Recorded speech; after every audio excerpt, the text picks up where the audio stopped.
My dear child, I want you to stop for just a moment. Stop whatever you are doing, wherever you are, whatever weight you are carrying in your chest right now, whatever thought has been circling in your mind since the moment you opened your eyes this morning. Stop and listen, not with the ears on the sides of your head, but with the deeper place inside you. That quiet space beneath all the noise, beneath all the worry, beneath all the questions you have been asking yourself when the night grows long and the silence feels too heavy to bear alone.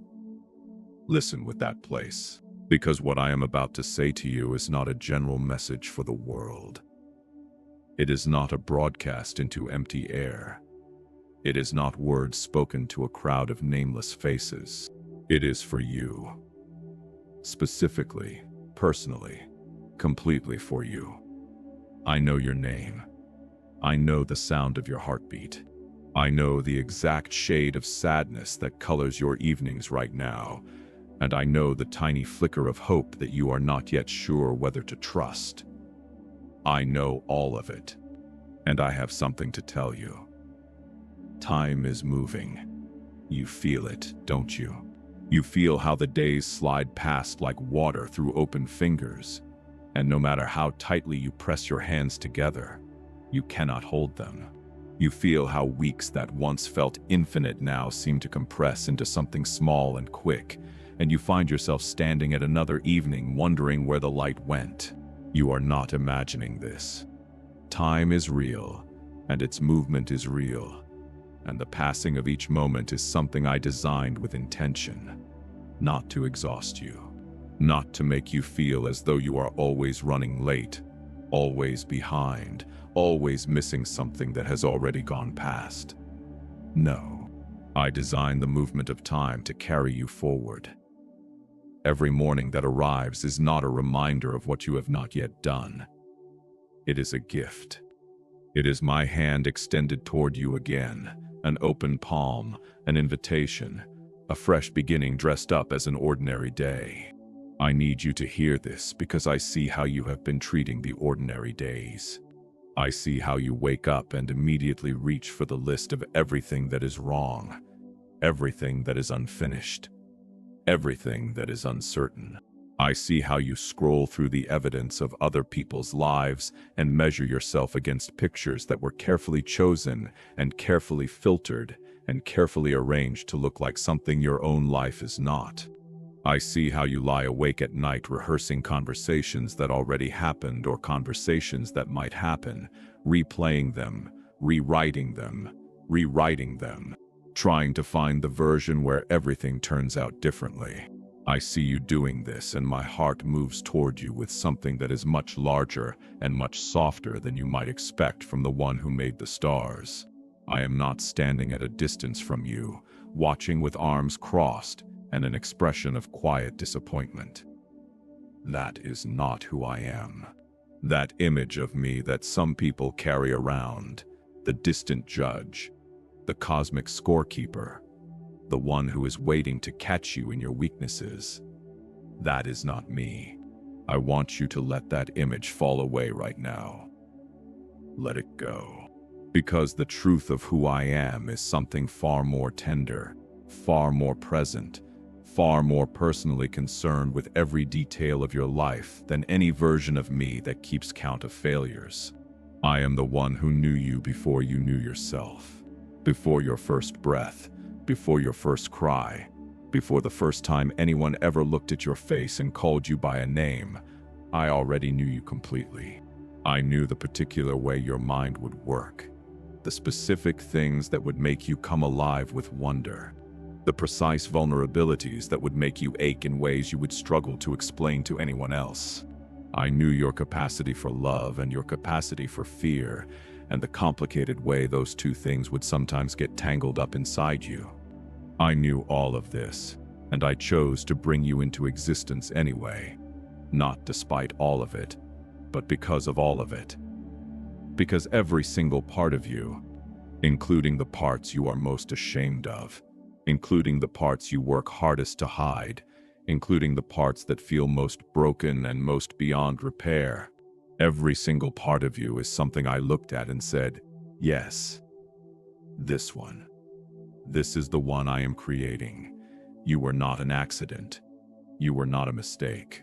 You were not a second thought, or a rough draft, or a lesser version of what I originally intended. You are exactly who I meant to make, placed exactly where I meant to place you, in this specific time, in this specific life, with these specific people around you and these specific challenges in front of you. None of that is random. None of it is beyond my awareness or outside my care. All of it, even the parts that feel most chaotic and most senseless and most unbearably hard, all of it is held within something larger than you can currently see. And I know that is difficult to trust right now. I know because I see what you are going through. I see the uncertainty that has settled over your life like a fog that won't lift. The kind of uncertainty where you cannot quite see where you are going or whether the ground beneath your feet is stable. I see the relationships that have cracked or gone silent or transformed into something painful that you didn't choose and didn't want. I see the dreams that have not yet arrived, the ones you have been holding on to for so long that your hands have grown tired and you are starting to wonder whether you should let them go. I see the physical exhaustion that is more than just needing sleep, the kind of tiredness that lives in your bones and in your spirit, and that no amount of rest seems to fully touch. I see all of it. And I want to say something to you about all of it. I want to say that none of it is beyond me. Not one single piece of what you are carrying right now is too heavy for me, too complicated for me, too far gone for me, too broken for me to work with. I have never once encountered a situation in a human life and thought, well, there is nothing I can do here. That has never happened. It will never happen. Certainly not with you. The difficulty you are in right now is real. I am not asking you to pretend it isn't. I am not offering you some kind of spiritual bypass where you smile and say everything is fine and the pain is just an illusion. The pain is real. The confusion is real. The grief, if you are carrying grief, is real. The fear, if fear has been your companion lately, is real. I am not dismissing any of it, but I am telling you that real does not mean permanent. Real does not mean final. Real does not mean that this is how the story ends. I am in the business of turning things around. I always have been. It is, you might say, something I do. When things look finished, I am often just getting started. When the evidence suggests that something is over and done, and there is no way through, that is often precisely the moment when I move. Not because I enjoy waiting until the last moment to add drama to the situation, but because I am working with materials you cannot see yet, assembling things in the unseen places, preparing a path through terrain that from where you are standing looks impassable. You cannot always see what I am doing. That is not a sign that I am absent.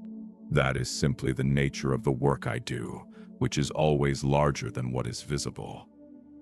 Think about water. Think about how water moves. Water does not force itself through obstacles. It does not batter itself against stone walls until it exhausts itself into stillness. Water finds its way. It slips through the smallest opening. It works its patient way around what cannot be moved. It gradually, persistently, faithfully makes its path toward where it is going. And where water goes, life follows. I want you to think of my love working in your life like that. Not forcing, not crashing violently against your circumstances and demanding immediate dramatic transformation, but present, persistent, finding its way through every small opening, working patiently in every quiet moment, moving you gently but surely toward where you need to go. But here is something I want to ask you to do. I want to ask you to talk to me. I know this sounds simple. I know that for some of you, the idea of talking to me feels awkward or uncertain, or maybe even a little embarrassing, like you are not sure if anyone is actually listening, like you are not sure you are doing it right, like you are not sure you deserve to have a conversation with the one who made everything. But I want to dismantle all of those hesitations right now because every single one of them is based on something that is not true. You do not have to earn access to my presence. You do not have to clean yourself up first, resolve your doubts first, achieve a certain level of spiritual maturity first, stop making the same mistakes first. You do not have to have your theology perfectly sorted out or your prayer technique perfected or your faith at some impressive level before you can simply talk to me. You can come exactly as you are right now, in whatever state you are in, with whatever mess is currently your life, and speak. I am listening. I am always listening. The line between your heart and mine is always open. There is no busy signal. There is no waiting room. There is no version of you that arrives at the door of my presence and finds it closed. When you talk to me, you don't have to be eloquent. You don't have to use any particular words or follow any particular format. You don't have to make it sound beautiful or profound or worthy of the one you're speaking to. Some of the conversations I treasure most from people I love are the ones that are just raw and honest and stumbling. The ones where someone just says, I don't know what I'm doing. I don't understand what's happening. I'm scared, and I'm tired, and I need help. That kind of honest, unpolished, simply human conversation is something I receive with more tenderness than I can describe to you. Because what I want from you is not performance. I don't need you to perform faith or perform gratitude or perform certainty you don't actually feel. What I want is you, the actual you, not the version you present to the world, not the version you think I want to see, but the real you, with all your questions and doubts and fears and longings and frustrations and hopes. Bring that person to me. That is the person I love. That is the person I am in relationship with. And when you do come to me, you will find something that perhaps surprises you. You will find that I already know everything you're about to say. And yet you will also find that I am genuinely leaning in to hear you say it. Because there is something that happens when you speak your truth out loud to me. Something that does not happen when you simply carry it silently inside yourself. When you bring your pain into the light of our conversation, it begins to transform. Not always instantly. Not always in ways you can track neatly. But there is something about the act of honesty, the act of bringing what is hidden into the open, that begins a process of healing that would not otherwise begin. I want to tell you about your weakness. I know that for many of you, your weakness is one of the things you are most ashamed of. You live in a world that rewards strength and performance and competence and having it all together, and so your weakness feels like a liability, like something to hide, like evidence against you. But I want to offer you a completely different way of seeing this. Your weakness is not an obstacle to our relationship. Your weakness is not something I'm waiting for you to overcome before I can truly use you, or truly love you, or truly be at work in your life. Your weakness is actually one of the primary places where my strength becomes visible. Not in spite of your weakness. Through it. When you are at your strongest, most self-sufficient, most capable, and confident and in control, the temptation is to live as though you don't really need me, as though you have this, as though you can handle it. And in those seasons, even if you believe in me, even if you would say you love me, the practical reality of your daily life can drift into something that doesn't really include me very much. But when you are at your most broken, your most helpless, you're most aware of your own insufficiency and limitation, that is when you reach for me with something real. That is when the reaching is genuine. That is when the dependency that I have always wanted to be the true shape of our relationship becomes actual rather than theoretical. So I want you to stop treating your weakness as something that disqualifies you from my presence. Your weakness is an invitation into it. And here is what you will discover when you stop fighting your weakness and instead bring it to me honestly. You will discover that something begins to arise in the space where your strength used to be that is far more reliable than anything you could generate on your own. You will discover a kind of steadiness that doesn't depend on your circumstances being good. You will discover a kind of peace that doesn't require the situation to be resolved. You will discover a kind of hope that is not fragile because it is not based on your ability to keep everything together. These things come from me, and they come most freely and most fully into lives that have stopped trying to fill those spaces with self-sufficiency and have opened up instead to receive what I want to give. I need to speak to you about loneliness, because I see it in so many of you who are receiving this right now. Loneliness is one of the most painful things a human being can experience, and it is also one of the most misunderstood. People often think loneliness is about being alone, about the absence of other people. But you know better than that, don't you? You know that it is possible to be surrounded by people and still feel profoundly alone. You know that it is possible to have a full calendar, a full house, a full social life, and still lay your head on your pillow at night with a hollow, aching feeling that no amount of company has touched. That kind of loneliness is not about the number of people around you. It is about whether you feel truly known, truly seen, truly understood, truly connected to something beyond the surface of things. And I want to tell you something about that. That hunger you feel for deep connection, that ache for someone who truly knows you and stays anyway, that longing for something that holds when everything else shakes, that is a hunger I placed inside you, not to torture you, not to give you a need that can never be met, but because I knew that when everything else failed to fill it, when you had tried every human remedy and still found that hollow space inside you untouched, you would turn toward the only one who can actually fill it, which is me.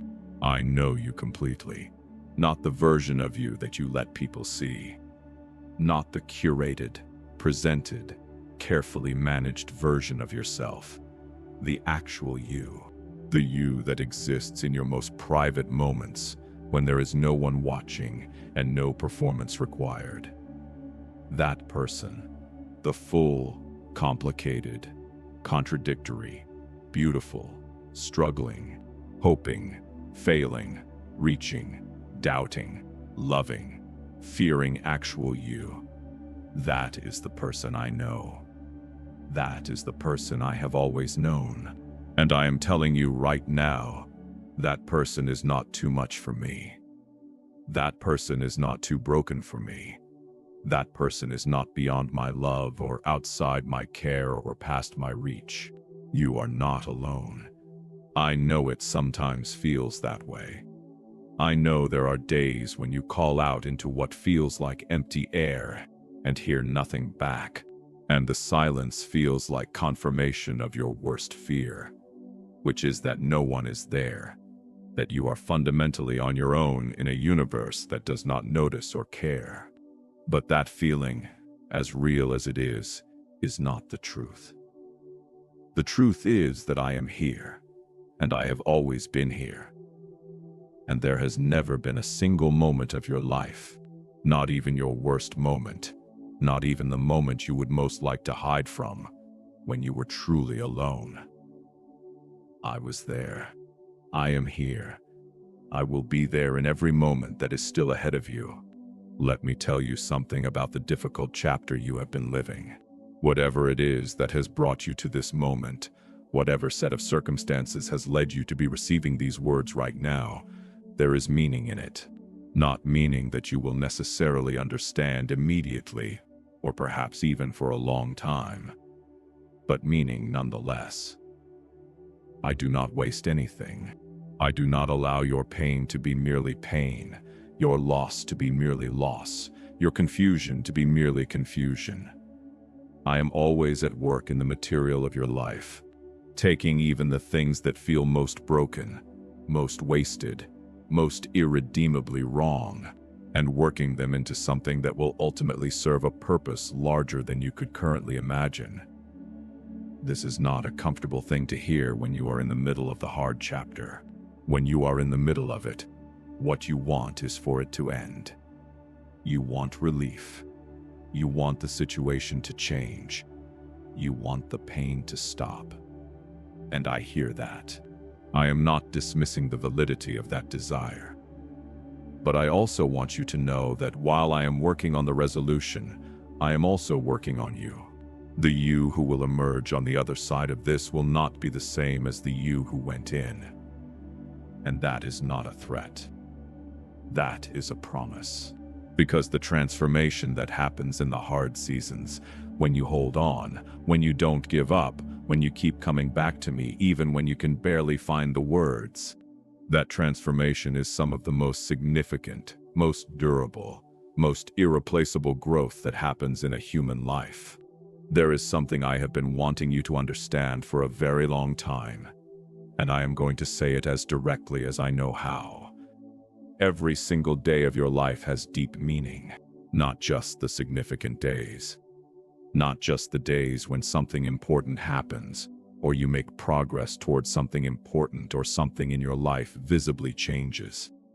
Every day, including the days that feel most ordinary, most repetitive, most mundane. Including today.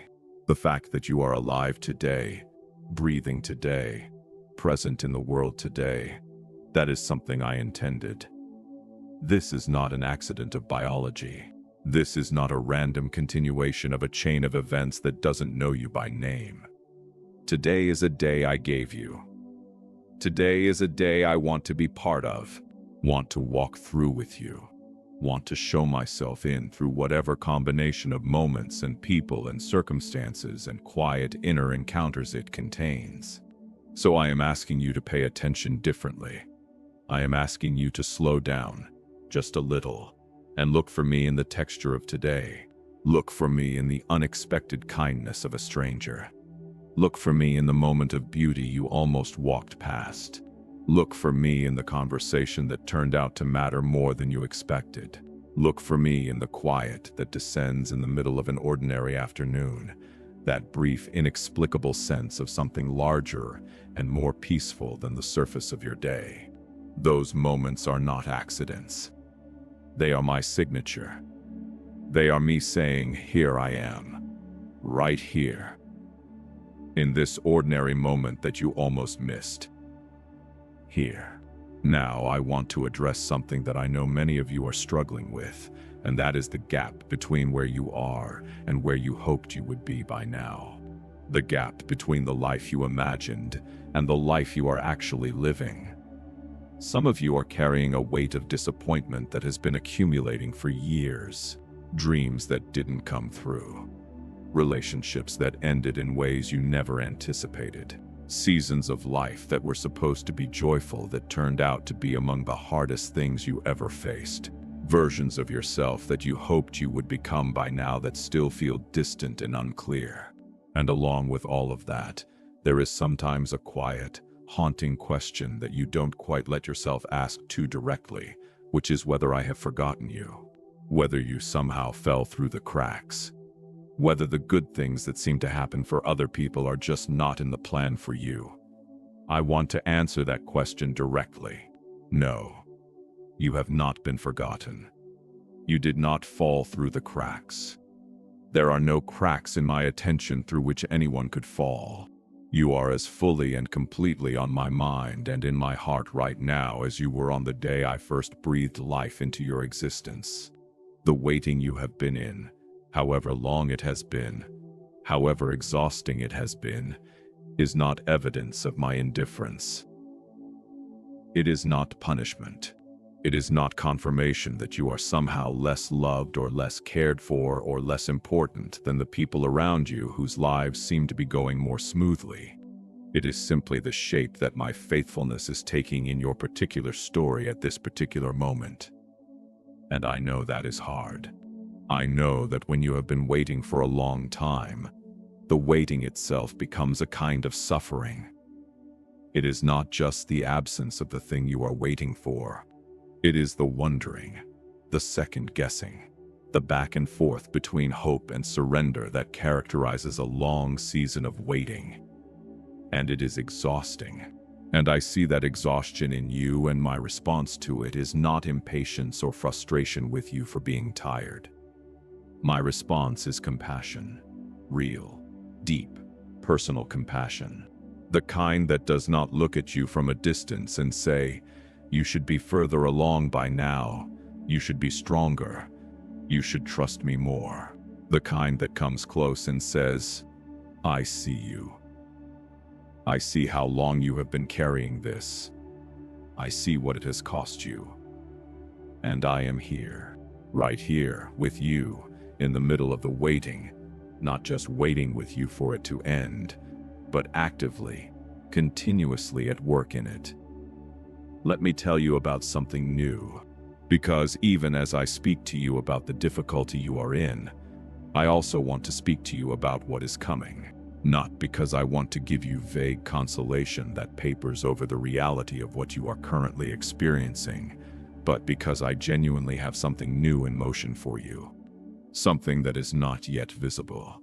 Something that has not yet arrived at the surface of your life.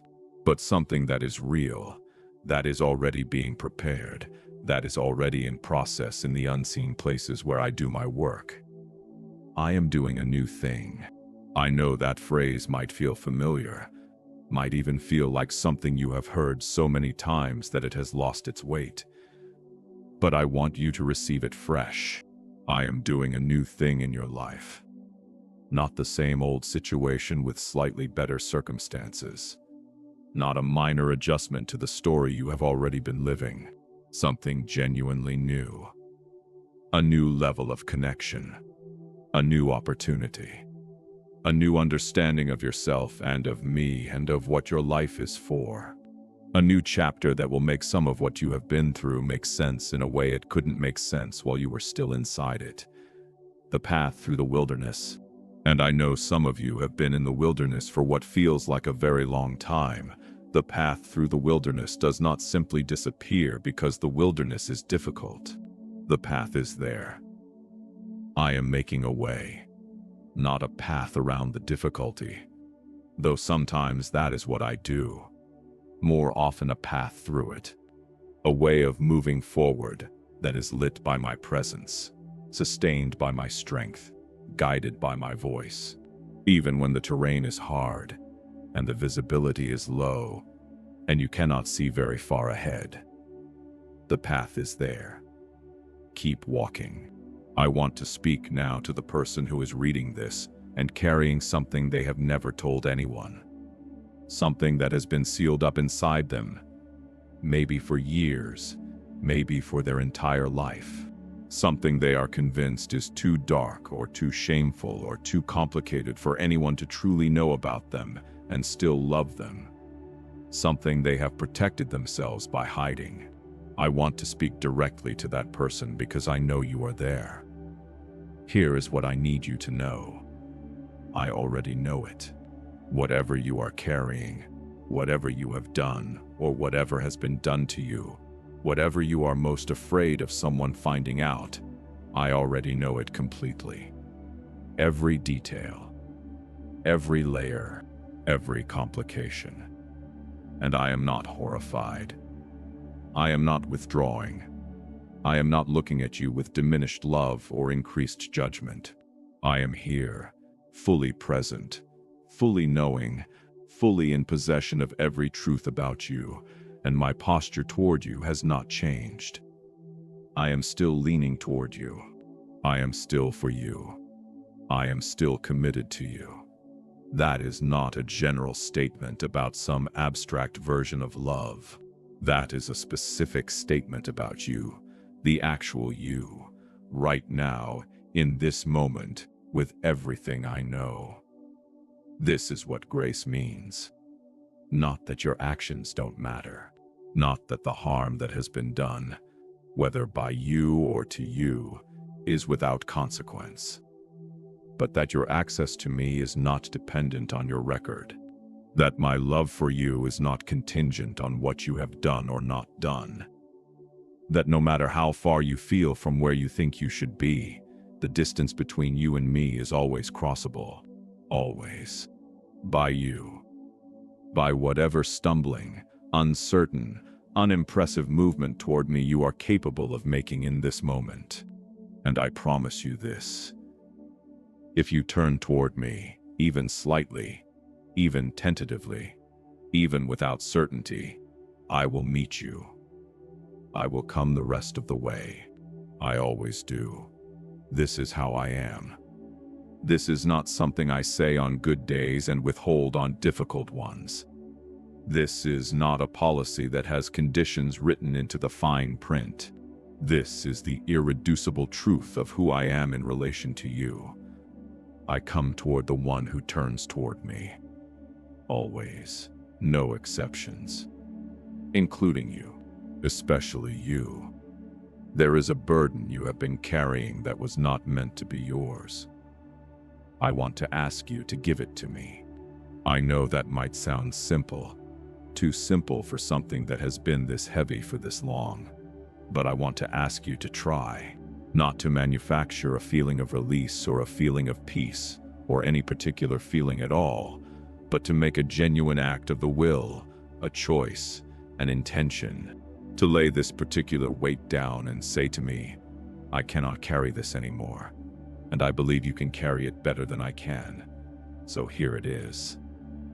That is not weakness. That is one of the wisest things a human being can do. I was never meant to watch you stagger under a weight that I could carry for you. I was meant to be the one who carries it. Let me.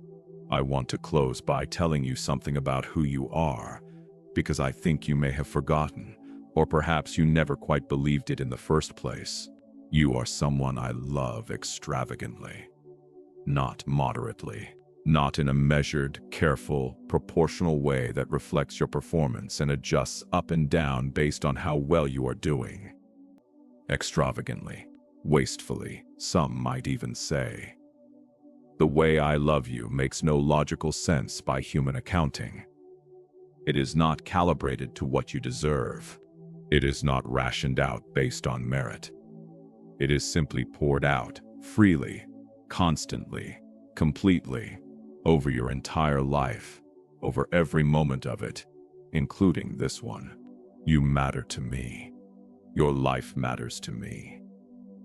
The outcome of your story matters to me.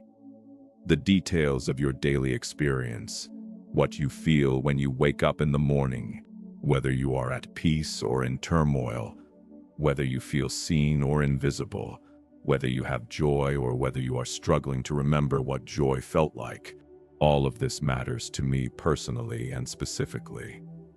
Not as a category of human being, not as one among billions of undifferentiated people I generally wish well. As you, as the individual, irreplaceable, particular, beloved you. And because you matter to me, I am not giving up on you. I am not stepping back and waiting to see what happens. I am not watching from a distance with a clipboard, noting whether you make it or don't. I am actively, continuously, passionately involved in your life, working in the seen moments and the unseen ones, in the answers you recognize, and the ones that come in forms you haven't learned to recognize yet, in the people I bring across your path and the doors I open and the ones I close, in the scripture that suddenly lands differently than it did the last 20 times you read it, in the unexpected moment of clarity that comes in the middle of an ordinary task, in the dream that leaves something lingering when you wake, in the song that finds you at the exact right moment, in the kindness that meets you when you least expected it and needed it most. All of these things are me. All of these are my voice, speaking in the language of your life, saying what I am saying to you right now in these words. I am here. I love you. I have not forgotten you. The best is not behind you. I am still writing your story, and some of the most significant chapters are still ahead. Trust me. Come to me. Let me carry what is too heavy for you. Let me show you who you actually are. Let me lead you through the places that have felt impossible. Let me be for you what I have always been and will always be. Enough, more than enough. Everything you actually need, present and ready and offered to you, freely, now and in every moment that follows. You are not too far gone. You are not too broken. You are not too late. You are not too much, and you are not too little. You are exactly who I made, in exactly the right time, and I am with you, and I am for you, and I am not finished with you yet. Not even close. Come to me, my child. I am right here. I have always been right here, and I will always be here. This is my word to you, and it will not return to me empty. It will accomplish what I intend it to accomplish in you. And what I intend is good. For you. Specifically. Personally. Now and always. Do not be afraid. The one who calls the stars by name also calls you by name. The one who set the boundaries of the oceans also set the boundaries of what can harm you. The one who breathed life into everything that exists also breathes life into your dreams, your hopes, your future, the things that feel most dead inside you right now. I am the God who makes dead things live. I am the God who opens roads in the wilderness and rivers in the desert. I am the God who takes what was lost and restores it, who takes what was broken and makes it whole, who takes what was ended and begins it again. Nothing is beyond me. Nothing in your life is beyond me. Not one single thing. So take a breath. Right now, wherever you are, just take one slow breath. And in that breath, know this: I am with you. In the breathing in and the breathing out. In the moment of quiet that the breath creates. In the brief pause between the exhale and the next inhale where everything is momentarily still. I am there. I am here. I am everywhere you are and everywhere you are going. And I love you. Not as a theological statement. Not as a doctrine. As a living, active, personal, present reality. I love you. My dear, dear child, I love you. Whatever comes next in your life, whatever the next chapter holds, whatever the next season brings, you will not face it alone. You have never faced anything alone. You will never face anything alone. That is my promise to you, sealed in something older and more durable than anything in the created world. I will be with you. Always, to the very end, and then beyond the end, into something so good that your current imagination cannot hold it. Keep going. I am with you. And that is enough. That is more than enough. That is everything. There is something else I want to say to you, something that I find myself returning to again and again when I look at your life, when I see the particular way you move through the world. When I watch how you care for the people around you, even when you yourself are depleted, even when you yourself are running on empty, even when no one is giving you back what you are giving out. I see that about you. I see your generosity. I see your capacity for love. I see the way you show up for people even when showing up costs you something real. And I want you to know that I see it. I want you to know that it doesn't go unnoticed, not by me, not ever, even when it goes unnoticed by the people you are showing up for. But I also want to say this: you matter too. Not just in your service to others, not just in what you produce or provide or give. You, as a person, as a being with your own needs and your own longings and your own interior life, you matter. Your rest matters. Your joy matters. Your peace matters. Your flourishing matters. Not as a reward for performance, not as a prize you receive after you have given enough, but as something I want for you intrinsically, simply because you are you and I love you. I watch sometimes as you pour yourself out for everyone around you and neglect to come to me for refilling.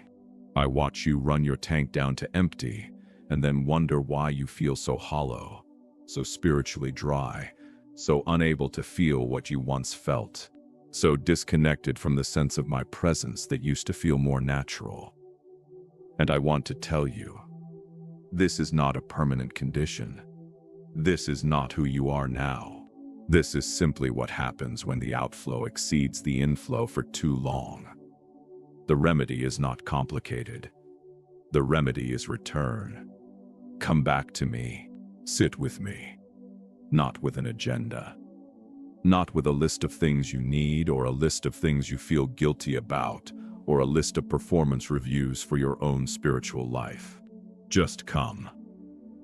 Just be present with me the way you would be present with someone you trust, someone you don't have to perform for, someone in whose presence you can simply exhale and be exactly who you are. I am that person for you. I am the one you don't have to perform for. I am the one in whose presence you can lay down every mask, every carefully maintained image, every version of yourself that you maintain for the benefit of the watching world. With me, none of that is necessary. You can be entirely yourself, entirely unguarded, entirely honest, and entirely welcome. That is not a conditional welcome that depends on you managing to be appropriately spiritual. That is a welcome that extends to you exactly as you are, in whatever state you arrive. I want to speak to you about something that has been troubling you. Something specific that has been working at the edges of your thoughts, coming to the surface when you least want it to, interrupting your sleep, coloring your experience of days that should by rights have been enjoyable. You know what it is. I don't need to name it because you know. And I want to say to you directly about that specific thing, that particular concern, that private worry or fear or grief or question. I know about it. I see it. I am not unaware of it. It has not slipped past my attention. And it is not too much for me. It is not beyond the scope of my care or my ability to work in it and through it, and ultimately to bring something good out of it. I know that in the middle of whatever that thing is, it can feel like the defining feature of your life. Like it is what your life is about right now. Like everything else is just backdrop to this central difficult reality. And I understand why it feels that way. When something is painful enough and persistent enough, it does tend to fill the field of vision. But I want to offer you a slightly wider view, gently, without dismissing the reality of what you are experiencing. The view I want to offer you is this. This is not the whole story. This is a chapter. This is what is happening in this season. It is real, and it is significant, and I am taking it seriously. But it is not the final word on your life. It is not the last chapter of your story.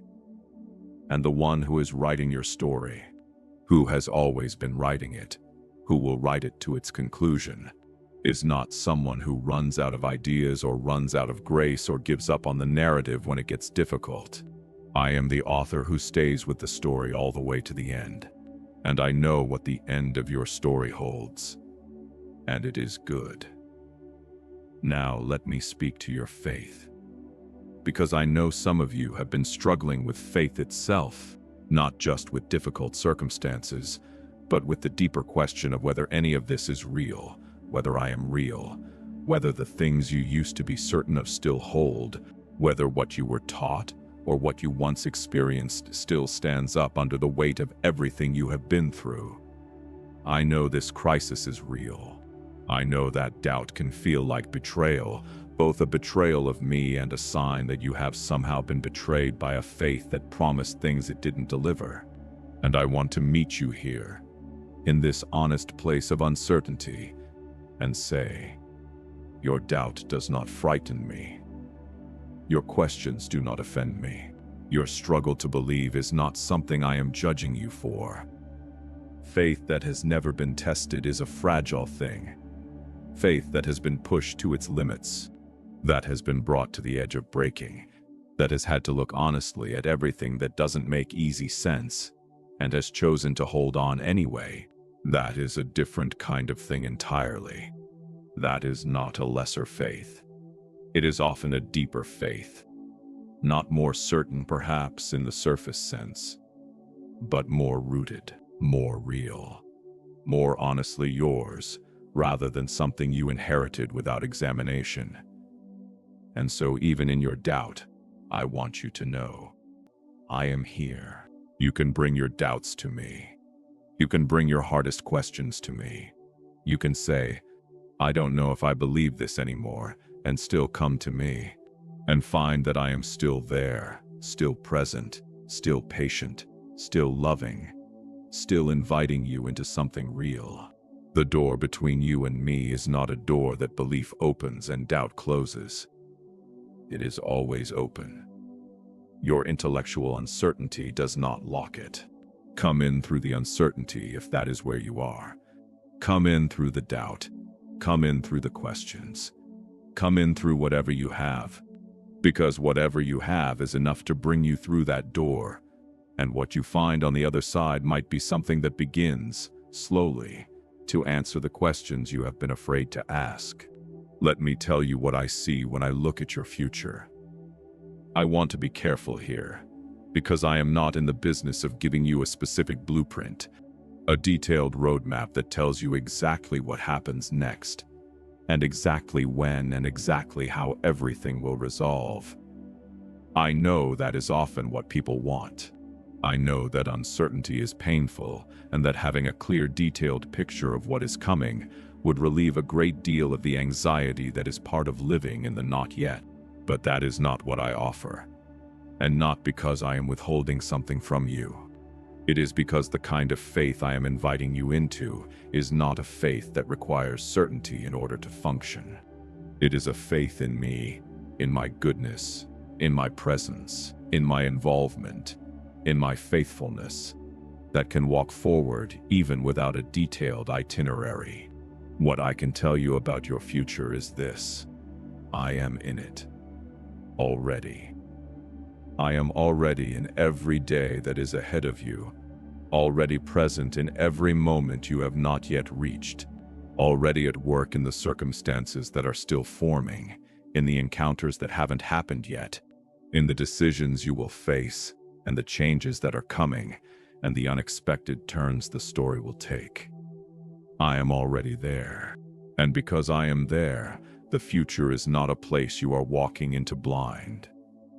It is a place you are walking into with someone, and that someone is not a stranger, and is not indifferent, and is not working against you. That someone is me, and I am for you. I want to say one more thing about time, and then I want to return to what I said at the very beginning about this present moment. Time is the frame within which your life happens, and within that frame, there are seasons. There are seasons of harvest and seasons that feel more like fallow ground, when nothing seems to be growing, when the surface of your life looks bare, and the waiting feels unproductive. But fallow ground is not failed ground. Fallow ground is resting ground, ground that is being prepared for the next season of growth, ground whose apparent stillness is actually a kind of invisible, underground activity that will eventually break through into something new on the surface. If you are in a fallow season, I want you to resist the conclusion that nothing is happening. Something is happening. It is happening beneath the surface. It is happening in the places you cannot see. It is happening in you, in the slow work of formation that takes place in the quiet seasons more than in the active ones. Trust the process even when you cannot see the progress. And about this present moment. This moment, the one you are in right now, is one I gave you. I have already been through today. From my perspective, I have seen this day in its entirety, every moment of it, including this one. And I can tell you that this moment, the one where you are hearing my voice, the one where something is perhaps shifting slightly inside you, the one where maybe for the first time in a while you are remembering that you are not alone, this moment is not accidental. It did not happen by chance that you encountered these words today. It did not happen by chance that you stopped and listened. I arranged this. I arranged it because I wanted to speak to you. Because I wanted to reach you in a way that would actually land. Because I love you enough to find the particular language, the particular moment, the particular set of circumstances that would create an opening in your day for my voice. And here is what I want you to carry out of this moment into the rest of today. Not a set of things you have to do, or a list of ways you need to change, or a renewed feeling of guilt about all the ways you have been falling short. I don't want you to carry any of that. What I want you to carry is simply this: you are not alone. You are known. You are loved. I am here, and whatever comes next, we face it together. Not you trying to earn my help, not you performing sufficiently to deserve my presence, but together, as we have always been, as we are right now, as we will be through every moment of what is still ahead. Go forward in that knowledge. Let it change how you carry yourself through the rest of this day. Let it change the quality of your attention, the depth of your breath, the level of your anxiety. Not because I have fixed everything, not because all the hard things have suddenly been resolved, but because the truth of my presence with you is more powerful than the hardness of what you are going through. The light does not need the darkness to disappear before it can illuminate the room. The light simply needs to be present, and I am present. In your room, in your life, in this moment, right now. I love you, my child. That is the first thing, and the last thing, and the thing that contains everything else I have said. I love you, and that love is not going anywhere. It has no expiration date, no conditions, no limit that your worst day could reach and find the far edge of. It simply is, as I simply am, as you, my beloved, simply are, real and known and held and accompanied and never, ever alone. This is my word to you today, and it will be my word to you tomorrow, and it will be my word to you in every moment of every day that follows. Whether you hear it clearly or whether it comes through muffled by all the noise of ordinary life, the word is the same. The love is the same. I am the same. Yesterday, today, and forever, constant and faithful and here, saying to you what I have always said, what I will always say. I am with you. You are mine, and I am yours. And that changes everything.